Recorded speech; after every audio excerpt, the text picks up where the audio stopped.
আসসালামু আলাইকুম বন্ধুরা, সবাই কেমন আছেন? আশা করি সবাই ভালো আছেন।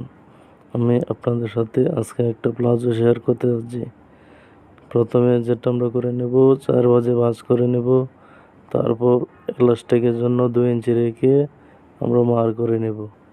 মার করে নেওয়ার পর আমরা প্লাজো যে হাই হবে, এই হাইটা 13, 14 ও 15 যার যতটুকু লাগে অতটুকু নিয়ে নেব।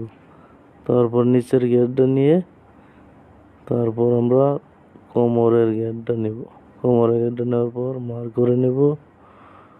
মার করে নেওয়ার পর সেটা আমরা সিজার দিয়ে কাটিং করব।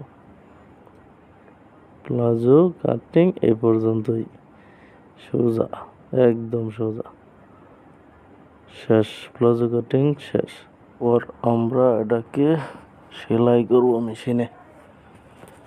তো সেলাই করতে দিলে আমার প্রথমে যেটা করতে হবে সেটা হলো প্লাজোর নিচে যে গিয়ারের জন্য কাপড় রাখছিলাম সেটা আমরা কাঁচা ভেঙে 1 ইঞ্চি পরিমাণ ভেঙে সেলাই করে নেব।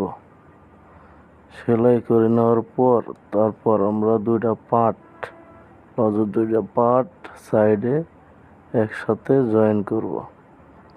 2টা পার্টেই আমরা সেলাই করে একসাথে জয়েন করে নেব।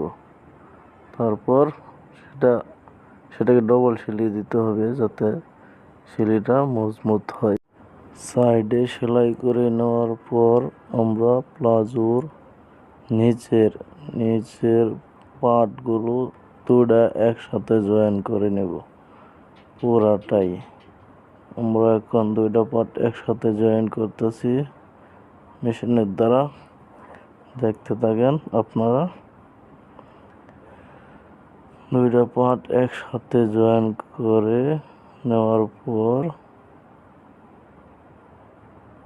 শেষ। আমাদের 2টা পার্ট একসাথে জয়েন করে নেওয়ার পর এখন আমরা রাবার লাগাবো।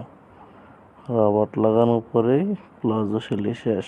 একদম সহজ, মাত্র 2 মিনিটে একটা প্লাজো সেলাই যায়। আমরা এখন রাবার লাগাচ্ছি। প্রথমে রাবারটা ভিতরে ফালাইয়া তারপর সেলাইতে হবে যাতে রাবারটা সেলাই না পড়ে। তারপর রাবারের মাঝখানে একটা সেলাই পড়বে। রাবারের মাঝখানে সেলাই পড়ার পর রাবারটা টাইনা সেলাই করতে হবে, না হলে এক জায়গায় কুঁচকায়া থাকবে, রাবার বড় ছোট হবে না। শেষ, রাবারের কাজও শেষ। আমাদের শেষ, প্লাজো সেলাই কমপ্লিট। একদম কাটিং থেকে শুরু করে সেলাই পর্যন্ত দেখালাম। তো বন্ধুরা, যদি ভিডিওটা ভালো লেগে থাকে তো অবশ্যই একটা লাইক দিবেন আর কমেন্ট করতে ভুলবেন না।